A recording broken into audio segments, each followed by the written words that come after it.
नमस्कार। Dhirendra पुंडी news point में आप सभी का एक बार फिर से स्वागत है।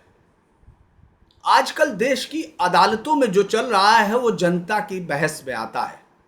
यहाँ जस्टिस जसवंत वर्मा का मामला हो जिसमें कई करोड़ या कई सौ करोड़, ये अभी तक पता नहीं है कि वो नोट जल जाते हैं, उस पर उनका ट्रांसफर होता है, कोई एफआईआर नहीं होती, उनके खिलाफ कोई चीज़ शुरुआत नहीं होती, किसी आपराधिक मुकदमे की शुरुआत नहीं होती, जांच होती है, जांच के बाद उसके बाद फिर उसको एक कमेटी बनती है और उसके बाद जब उनके खिलाफ महाभियोग आता है तो वो जज साहब खुद वापस पहुंच जाते हैं जस्टिस अपने खिलाफ इस कार्रवाई को रद्द करने के लिए। खैर, इस पर तो चल ही रहा था, लेकिन अभी पहली बार आपको एक ऐसा मामला सुनने में आएगा कि अदालतों का सुप्रीम कोर्ट के फैसले के खिलाफ हाई कोर्ट के 1, 2, 10 नहीं 13 जज खड़े हो जाएं और वो बाकायदा चिट्ठी लिखकर हाई कोर्ट में अपने कहें, जो अपने चीफ जस्टिस हैं इलाहाबाद हाई कोर्ट के, कि ये जो फैसला है ये बहुत ही दुखद है और ये उनका अधिकार भी नहीं है। सुप्रीम कोर्ट को सीधे तौर पर चैलेंज किया गया है कि उसने जो फैसला उनकी साथी जज के ऊपर दिया है, जिसको उन्होंने पूरी जिंदगी जितने तक उनका कार्यकाल है उनको कोई आपराधिक मामला ना दिया जाए, इस तरह की टिप्पणी सुप्रीम कोर्ट ने 4 अगस्त को एक फैसले में की थी, जिसमें एक हाई कोर्ट की फैसले के खिलाफ अपील आई थी। उसमें ये कोर्ट में फैसला दिया था, मैं आपको बता देता हूं, इसके खिलाफ यानी साथी जज था उसके खिलाफ जो सुप्रीम कोर्ट ने टिप्पणियां की हैं, जिस तरह का ऑर्डर दिया है उसके खिलाफ अब इलाहाबाद हाई कोर्ट में एक तरह से बगावत हो गई है। उन्होंने 13 जजों ने साफ कहा है कि इसका मैं उसको पढ़ देता हूं, ये न्यायमूर्ति प्रशांत कुमार के खिलाफ सुप्रीम कोर्ट के हालिया आदेश के अधिकार क्षेत्र को लेकर फुल कोर्ट मीटिंग बुलाने की मांग की है। न्यायमूर्ति अरिंदम सिन्हा व अन्य न्यायमूर्तियों ने मुख्य न्यायाधीश अरुण भंसाली को इस आशय का बाकायदा पत्र लिखा है। वो लेटर लिखने के बाद ये कहा गया है कि ये फुल कोर्ट बुलाई जाए। 4 अगस्त को एक कठोर निर्देश में सुप्रीम कोर्ट के न्यायमूर्ति जेबी पार्डीवाला और न्यायमूर्ति आर महादेवन की खंडपीठ ने इलाहाबाद हाई कोर्ट के मुख्य न्यायाधीश से एक आग्रह किया था कि न्यायमूर्ति प्रशांत कुमार को उनकी सेवानिवृत्ति तक आपराधिक केसों की सुनवाई से हटा लिया जाए और उन्हें उच्च न्यायालय के एक अनुभवी वरिष्ठ न्यायाधीश के खिलाफ खंडपीठ में बैठाया जाए। न्यायमूर्ति के खिलाफ ये उनकी जो तीखी टिप्पणियां थी, ये उनके एक ऐसे फैसले में थी जिसमें उन्होंने कहा था कि दीवानी विवादों में धन की वसूली के लिए वैकल्पिक साधन के रूप में आपराधिक अभियोजन को इस्तेमाल किया जा सकता है। ये एक फैसला था जिसके खिलाफ सुप्रीम कोर्ट में सुनवाई चल रही थी। न्यायमूर्ति अरिंदम सिन्हा ने भी इसको लेकर सीधे वो पहुंच गए। उन्होंने मुख्य न्यायाधीश को आज मतलब सिन्हा ने जो पत्र लिखा था, उन्होंने एक जो सुप्रीम कोर्ट का फैसला था उस पर आश्चर्य और पीड़ा दोनों व्यक्त की है। उन्होंने कहा है कि 4 अगस्त 2025 का विषयगत आदेश नोटिस जारी करने के निर्देश के बिना जारी किया गया था। इसमें विद्वान न्यायाधीश के खिलाफ इस तरह के तीखे निष्कर्ष निकाले गए हैं और न्यायाधीश जो अरिंदम हैं उन्होंने ये जो राय दी है, जो एक मांग की है, उन्होंने कहा है कि फुल कोर्ट संकल्प ले हाई कोर्ट की कि उनको न्यायमूर्ति कुमार को आपराधिक मामलों की सूची से हटाने के आदेश का पालन नहीं करेगा, यानी सुप्रीम कोर्ट के आदेश को पालन नहीं किया जाएगा इलाहाबाद हाई कोर्ट में। बाकी तमाम चीज़ें छोड़ दीजिए, उसी के न्याय की संस्था में सुप्रीम कोर्ट के अदालत के फैसले को नहीं माना जाएगा। ये किसी और ने नहीं, बाकायदा वहाँ के न्यायमूर्तियों ने कहा है। उन्होंने कहा है कि क्योंकि शीर्ष न्यायालय के पास उच्च न्यायालयों पर प्रशासनिक अधीक्षण नहीं है, यानी उनका अधिकार नहीं है कि वो इस तरह से हमको एक एडमिनिस्ट्रेटिव ऑर्डर जारी कर सकें कि इस न्यायाधीश के खिलाफ, क्योंकि ये एक के बाद एक उठती हुई बात है, उस पर हम लोग बात करेंगे। मैं पहले आपको खबर बता रहा हूं कि किस तरह से अदालतों के अंदर ये जो चल रहा है, जिसको वो कहा जाता है कि वो ऑटोनोमस बॉडी है, संविधान की वो इकाई है जिस पर सरकार का कोई नियंत्रण नहीं हो सकता। कॉलेजियम में एक के बाद जिनके नाम दिए जाएं। अब फिर जो सवाल हुआ है, इस बार एक बीजेपी की प्रवक्ता को भेज दिया गया इलाहाबाद कॉलेजियम मुंबई यहाँ से, जिसको बॉम्बे हाई कोर्ट कहा जाता है, वहाँ से जो कॉलेजियम में है उसमें एक नाम ऐसा है जो प्रवक्ता थी कुछ समय तक बीजेपी की, और उनको भी हाई कोर्ट के जज के तौर पर नॉमिनेट करने के लिए कॉलेजियम का प्रस्ताव है। तो ये जो सिस्टम चल रहा था, इसके खिलाफ वो ना तो कोई सुझाव मानने को तैयार होते हैं, ना उसमें कोई बदलाव का। तो उसका कारण है, चलिए अब हम लोग कहते हैं सुप्रीम कोर्ट की पीठ ने उच्च न्यायालय के न्यायाधीश की आपराधिक कानून की समझ पर कड़ी टिप्पणी की। हम विवादित आदेश के पैराग्राफ 12 में दर्ज निष्कर्षों से स्तब्ध हैं, क्योंकि न्यायाधीश ने यह तक कहा कि शिकायतकर्ता से सिविल उपाय अपनाने के लिए कहना अनुचित होगा, क्योंकि सिविल मुकदमों में लंबा समय लगता है, इसीलिए शिकायतकर्ता को वसूली के लिए आपराधिक कार्रवाई शुरू करने की अनुमति दी जा सकती है।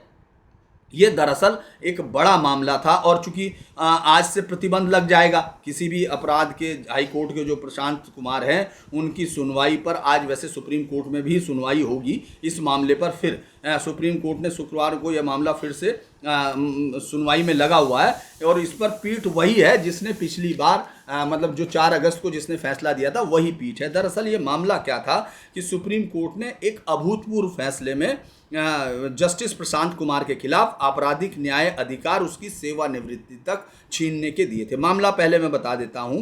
दरअसल ये एक मामला है, किसी एक कंपनी का मामला चल रहा था जिसमें उनका बकाया था शिखर केमिकल। इसमें आरोपी था, ये 5 मई को हाई कोर्ट का आदेश आया था, उसके खिलाफ सुप्रीम कोर्ट में आया। और आप ये सोचिए कि कितनी तेजी से सुनवाई होती है। अभी ये इसी सुप्रीम कोर्ट का आपने सुना होगा कि बड़े लोगों की सुनवाई सीधी हो जाती है, याद होगा आपको। और अभी ये 5 मई को हाई कोर्ट में आया है, और उसके बाद इस पर 4 अगस्त को फैसला सुप्रीम कोर्ट से भी आ गया। आप तेजी देखिए कंपनियों के मामलों की, उसमें वैसे तो सिविल के मामले, दीवानी के मामले कितने लंबे होते हैं, अगर आप आम आदमी की भाषा में देखेंगे तो उनके लिए ये लंबे हो सकते हैं, लेकिन बड़े लोगों के लिए लंबाई कम हो जाती है। तो अब हम लोग सोचते हैं, ये खबर बताते हैं, इसमें आरोपी मेसर शिखर केमिकल को भेजे गए माल के बकाया भुगतान के लिए अतिरिक्त मुख्य न्यायाधीश मजिस्ट्रेट 1 नागपुर नगर की कोर्ट में लंबित आपराधिक कार्रवाई को रद्द करने की याचिका खारिज कर दी थी।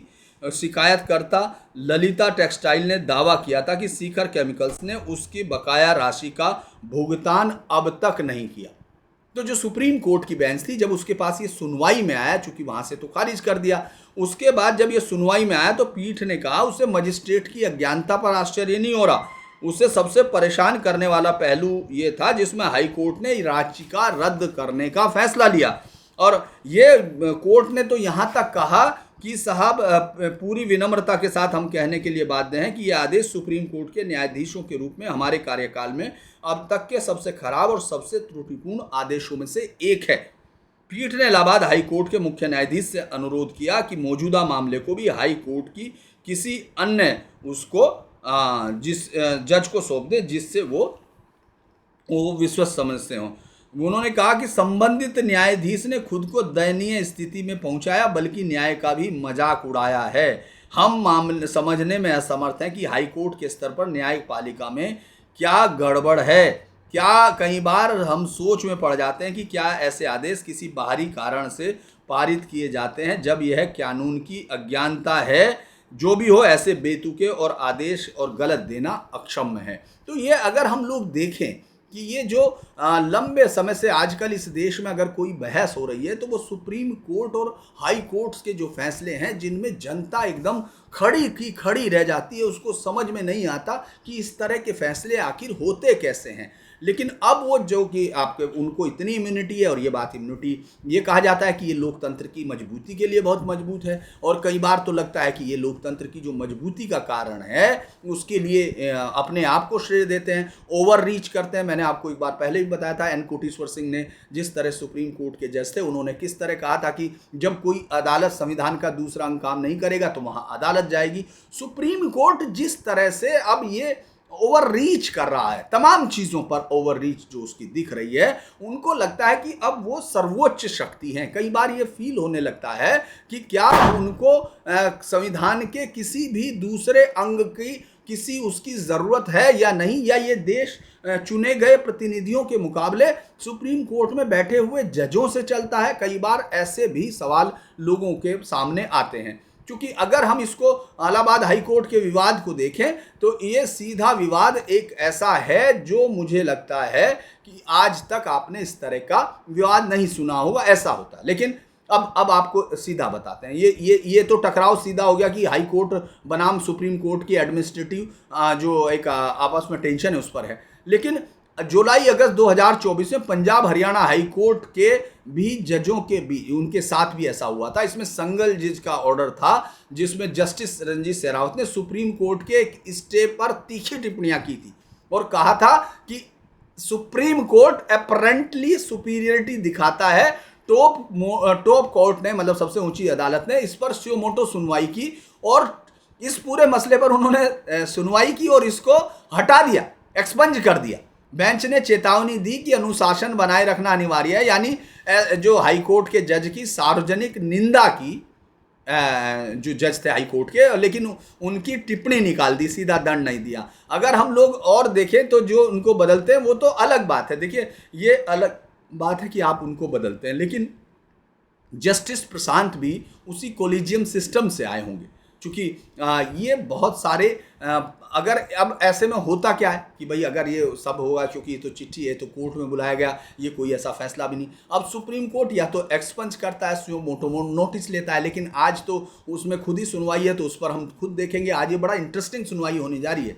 मैं आज आपसे बात करना चाह रहा था डॉक्टर उस पर, चूँकि ये मैं परसों 4 तारीख को सोच भी रहा था कि इस पर बात करेंगे। 5 तारीख को इस खबर को हम लोग डिस्कस करना चाह रहे थे, लेकिन फिर कुछ और खबरों पर भूल गए, क्योंकि आजकल ऑफ द रिकॉर्ड खबरें सुनने का थोड़ा सा लोगों के अंदर धैर्य कम है उनको, और यूट्यूब ने ये और कम किया। यूट्यूबर्स की उसमें बहुत ज़्यादा उत्तेजना की खबरें ज़्यादा अच्छी लगती हैं, लेकिन जो बदलाव दिख रहा है जो सोसाइटी में, क्योंकि सुप्रीम कोर्ट या हाई कोर्ट्स की जो ओवर रीच है वो समाज के अंदर एक बेचैनी पैदा कर रही है। वो ये भी बता रही है कि कई बार इस तरह से ये जो जज जिस तरह से जस्टिस जिस तरह के फैसले दे रहे हैं उसका सामाजिक तौर पर कोई मायने नहीं होता। अभी भी आज एक बड़ी सरकार ने उस पर बचाव किया, मैं फिर बताऊंगा, जिसमें कि जो सहमति की, जो यौन संबंध बनाने की सहमति की जो एज है उसको कम करके 16 साल, इस देश में जहां रेप की इतनी बड़ी तादाद है, जहां इस देश में जो नाबालिगों के प्रति जो यौन अपराध हैं उसकी स्थिति इतनी खराब हो चुकी, वहां इस तरह के आइडिया आना, ये सब इस तरह की चीज़ें जो आपकी सोसाइटी में आप क्या कर रहे हैं कि आप वेस्टर्न आइडिया को, क्योंकि आपकी भाषा वही है, मैं बार बार बोल चुका इसलिए इस पर नहीं बोलूँगा, कि भाषा को लेकर हमेशा से सुप्रीम कोर्ट हाई कोर्ट आपको इस देश को नीचा दिखाते हैं।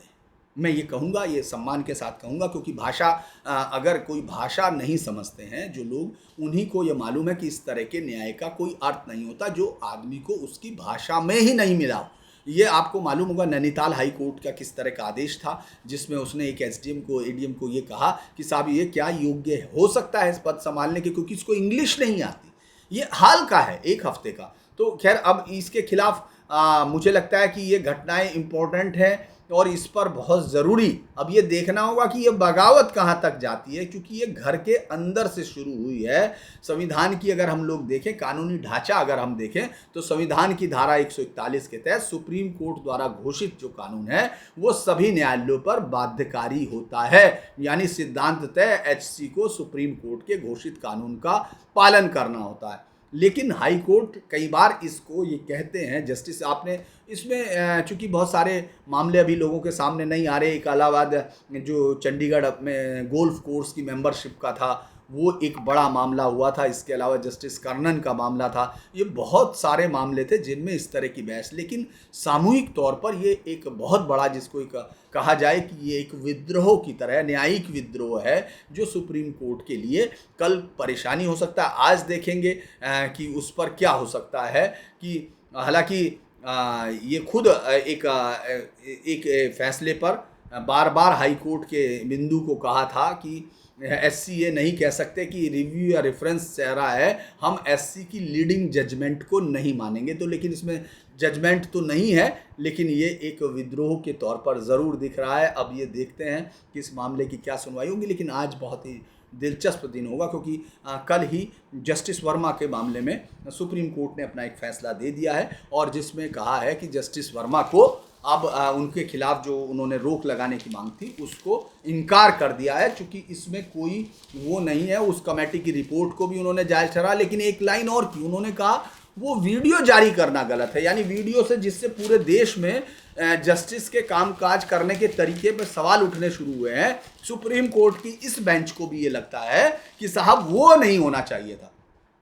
यानी जो भी हो वो अंदर ही चलता रहे, वो बाहर दिखेगा तो सवाल खड़े होंगे, सवाल खड़े होंगे तो जवाब ढूंढे जाएंगे, और जवाब ढूंढे जाएंगे तो इनके जो अबाध अधिकार हैं उस पर सवाल खड़ा हो सकता है। क्योंकि किसी को भी ये कोई विरोध नहीं है कि सुप्रीम कोर्ट या जजों को एक न्यायिक स्वायत्ता दी जानी चाहिए, लेकिन लोगों को जो ओवररीच है, जिस तरह से वो बाहर के न्यायिक अवधारणाओं को यहाँ सीधा लागू कर देते हैं, माफ कीजिएगा। और कई बार आपको तो बहुत सारे केसेस को बताने की जरूरत नहीं है, वो आपने देखे। जस्टिस वर्मा के उस पर कहा कि सीजेआई कोई पोस्ट ऑफिस नहीं है, उन्होंने कल कहा। और जस्टिस वर्मा को राष्ट्रपति या प्रधानमंत्री से की गई सिफारिश में किसी तरह की कानूनी खामी नहीं है। और मुझे लगता है कि ये जस्टिस वर्मा ने, इस कमेटी ने जिसने कदाचार का दोषी पाया गया था, ये कहा था कि ये पद पे बने लेने लायक नहीं है। उस पूरी प्रक्रिया को अब चलते रहना होगा। मैं आपको आज ही बता देता हूँ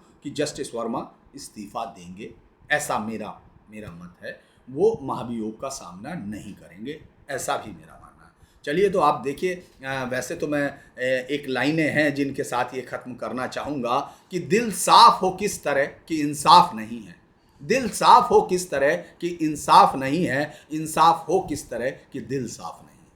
तो इसी के साथ आज का इतना ही। आपसे अनुरोध है कि वीडियो आप अब कम देखे जा रहे हैं, उसका कारण मुझे समझ में नहीं आ रहा। हो सकता है कि आप कोई उसके बारे में मुझे सुझाव दें, तो मैं आपके सुझाव का इंतज़ार करूंगा। लेकिन ये बगावत जो है बहुत सारी चीज़ों को कहती है। आपसे अनुरोध है, लाइक कीजिए, सब्सक्राइब कीजिए, शेयर कीजिए, और रात को 8 बजे हमारे साथ लाइव में ज़रूर जुड़िए। नमस्कार।